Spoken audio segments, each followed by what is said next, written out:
જય માતા દરેક મિત્રોને ઘણા ટાઈમથી આપણા વિડીયો બનાવતા છે. અમુક લોકોની ટોર્ચરિંગ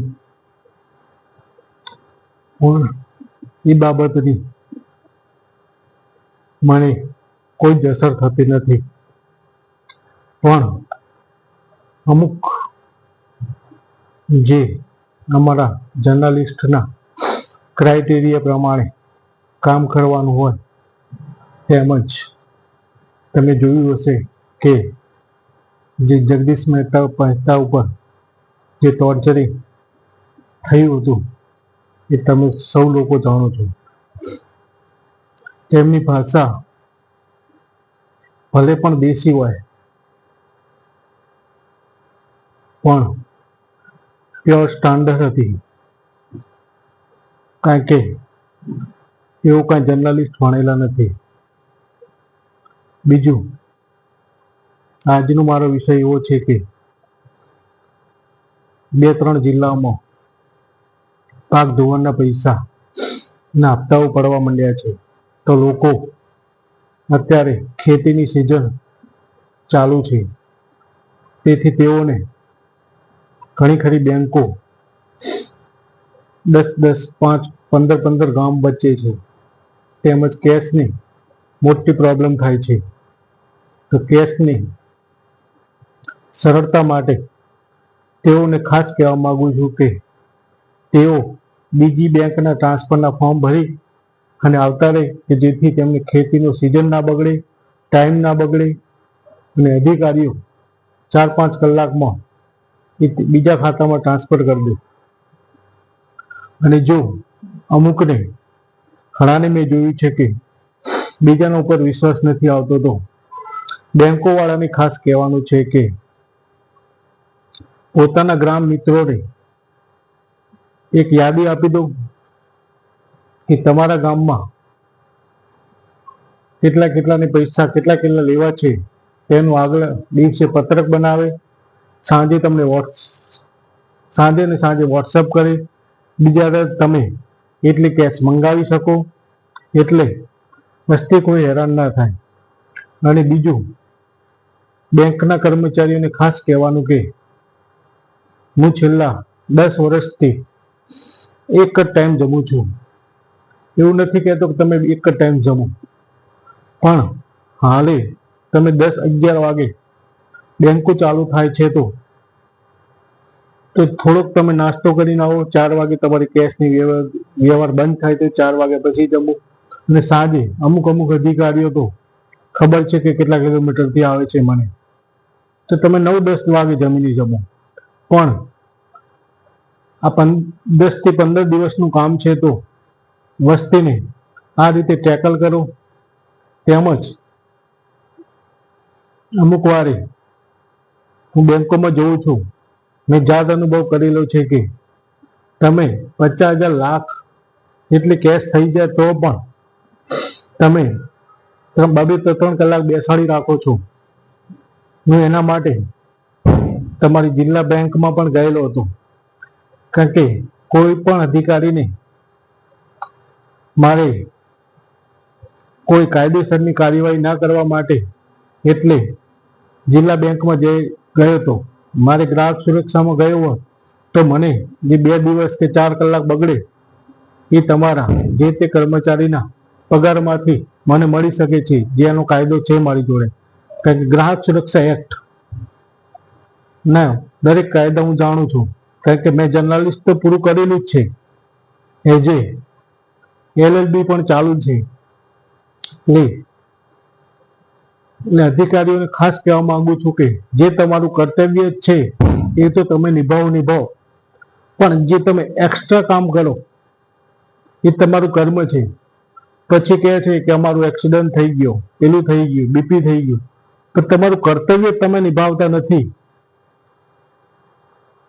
કર્તવ્યમાં જ તમે ડામાડોળ કરો છો કે આ ટાઈમે અમારે રિસેસ ટાઈમ છે, આ ટાઈમે અમારે ક્લોઝિંગ ડેટ છે, આ ટાઈમે અમારે સર્વર ડાઉન છે. રિસેસ ટાઈમ તમે મને શીખવાડો કે આરબીઆઈની તમને કઈ ગાઈડલાઇન્સ પ્રમાણે તમને આ રિસીસ ટાઈમ આપવામાં આવ્યો છે. આરબીઆઈની ગાઈડલાઇન્સ પ્રમાણે તમારે એક ક્વેશ્ચનને બાથરૂમ જવું હોય કે કોઈ ઇમરજન્સી 2 નંબર જવાનું થયું હોય તો સાઈડમાં બીજો બેસાડવાની જવાબદારી તો મેનેજરને બેસવાની જવાબદારી હોય છે. તેમજ તમને 10:30 થી 11 બરોબર એ ટાઈમ તમારો વર્કિંગ ડેઝ હોય છે. 4 વાગ્યા પછી તમે આગા પાછા થઈ શકો, બાથરૂમ જઈ શકો, ચા પી શકો. પણ તમે આવો જ અમુક જગ્યાએ તો એવી બેંકો મેં જોયેલી છે કે તમે પરફેક્ટ બેંક ખોલવાના ટાઈમે આવો છો, પછી તમારી સિસ્ટમ ચાલુ કરો, આ કરો, એટલે વિધિન 15-20 મિનિટ 30 મિનિટ તમારી બીજી બગડે છે. પછી તમે બપોરે ખાવા જાઓ છો એટલે 15-20-30 મિનિટ તો તમે બગાડો જ છો, મને ખબર જ છે, કારણ કે મારી જોડે પ્રૂફ છે. પ્રૂફ સિવાય હું કોઈ પણ વિડીયો બોલતો નથી, કારણ કે ભલે હું 200-250 કિલોમીટર દૂર હોઉં પણ મારા માણસો જર્નાલિસ્ટ અને પોલીસ બે એકબીજાના પર્યાય છે કે તેઓના બાતમીદારો હોય જ છે. પોલીસના બાતમીદારો જે ખોટું કરતા હોય એમના માટે હોય છે, પણ અમારા બાતમીદારો તો બધી રીતે પાવરફુલ હોય છે. અને એ બાતમીદારો એવા હોય છે કે તમને ખબર ના હોય કે તમારી જોડે બેઠો છે અને માહિતી ઉપર જાય છે. એ બાતમીદારો અમે પોલિટિક્સ પાસેથી શીખેલા છીએ કે અમારા બાતમીદારો આવા હોય છે. એટલે સમજી શકો છો કે પોલિટિક્સના બાતમીદારો કેટલા ખતરનાક હોય છે. તે બીજા પક્ષમાં પણ રહી આ પક્ષની માહિતીઓ આપતા હોય છે. તો તેથી અત્યારે જે બેંકમાં મોટી તકલીફો પડે છે, ખાસ માણસોને તો એટલું કહેવાનું કે હાલમાં એમને લોડ છે, ખબર છે કે અમને લોડ છે, અમને પણ ખબર છે કે લોડ છે, અને ત્યાંનું સ્થાનિક રાજકારણ તમને કોઈ સપોર્ટ કરતું નથી એ પણ મને ખાતરી છે. પણ તમે બીજી બેંકમાં ટ્રાન્સફર લઈ લો કે જેથી કર્મચારીઓ પણ હેરાન ના થાય, એ પણ હેરાન ના થાય, કેસમાં ઉવાપો ના થાય, તમે 3 દિવસ બગડે નહીં, વિધિન 10 મિનિટમાં તમે ફોર્મ ભરી અને બીજી બેંકમાં આવી શકો છો. આ વિડીયો જે વ્યક્તિઓ હેરાન થાય છે એ વિડીયો બેંક ટ્રાન્સફર એનો મતલબ કે આરટીજીએસ નું ફોર્મ કે એનઈએફટી નું ફોર્મ, તમારી ચેકબુક ના પણ હોય તો પણ કેશ ઉપાડવાની પાવતી ઉપર તમે એ ફોર્મ ભરી શકો છો. દરેક વ્યક્તિને કહું છું કે જો બીજું ખાતું ના હોય તો ખાતું ખોલાવી દો, કારણ કે અમુક બેંકોને બહુ લોડ હોય છે. હું જાણું છું એ બેંકોને ઉપરના અધિકારીઓને પણ 2 શાખા કરવી હોય છે, પણ અમુક એ બાજુના કેટલાક લોકો 2 શાખા ભરવા માંગતા નથી. એ પણ મારી જોડે માહિતી છે, અને કેમ કરવા નથી માંગતા એ પણ હું જાણું છું કે આગળ એમને એ બેંકોમાં શું કરેલ છે.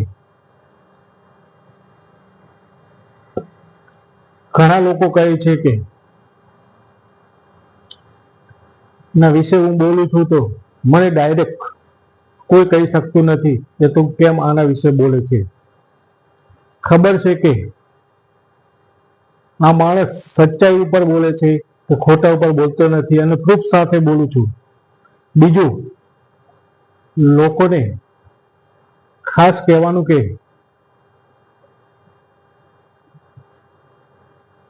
તમારા જન્મનો સમય તમને ખબર હોય છે, પરણવાનો ખબર હોય છે, પણ મરણનો સમય તો ઉપરવાળો જ મુહૂર્ત જોઈને આપણું કાઢે છે. તો એ મુહૂર્ત મારે જેટલું બને એટલું ઝડપી કઢાવવું છે, કારણ કે જે વિષય જે સ્વયં આપણું મુહૂર્ત જે ભગવાન જોતા હોય એ અવસર તો એ બહુ મોટો અવસર કહેવાય. અને એ અવસર એ મારા માટે બહુ મોટો અવસર માનું છું કે બસ આટલું જ. અને અમુક અધિકારીઓ કર્તવ્ય તો નિભાવતા નથી. હમણે કર્મની તાલીમો લઈ આવ્યા, એમને હું કર્મ શું કહેવાય, કર્તવ્ય શું કહેવાય, કર્તવ્યમાં શું શું આવે એમની તાલીમ કદાચ કાલે મારો વિડીયો 15-20 મિનિટનો પણ થાય તો જે તમારા બાળકોને પાયાની જરૂરિયાત છે, ને આપણા બાળકો, આપણા વિસ્તારના બાળકો, ગામડાના બાળકો, જે પાયો જ મજબૂત ના થાય તો થડ કે પાંદડાની તો આશા છોડી દેવી પડે. તો બસ આ બાબતે આજ મારું કામ પૂરું કરું છું. તેમજ લોકોને એવું લાગે કે હું વિડીયો બંધ કરું છું, પણ એવું નથી. જે ભક્તિ અને પ્રેમ બે એક જ શબ્દો છે. પ્રેમ ભક્તિ કે ભક્તિ પ્રેમ, જેના વિશે આપણે ટૂંક સમયમાં એના વિડીયો ચાલુ કરશું. તો આ વિડીયો બેંકમાં જે હેરાન થતા એનાને શેર કરો, વધુમાં વધુ જાણકાર કરો, કે જેથી લોકોને 3 દિવસ સુધી હેરાન ના થવું પડે. અત્યારે ખેતીની ફૂલ સિઝન ચાલુ છે, પછી લગ્નની સિઝન ચાલુ થશે, એક બાજુથી ખેતીની સિઝન ચાલુ થશે. અને અત્યારે લગ્નગાળો પતી ગયેલો હોવાથી ઘણા ખરાને પૈસાની મોટી તકલીફ છે. તો બસ આ વિડીયો વધારેમાં વધારે લોકોને શેર કરો, તેમને જણાવો કે આ રીતે તમારી 10 મિનિટમાં તમારું કામ પતી શકે છે. તેથી બસ આ જ કામનું વસ્તુ. તેમજ મારી ચેનલને સબસ્ક્રાઈબ કરો કે જેથી તમને આ વિડીયો જાણવા મળી શકે. બરોબર. જય માતાજી.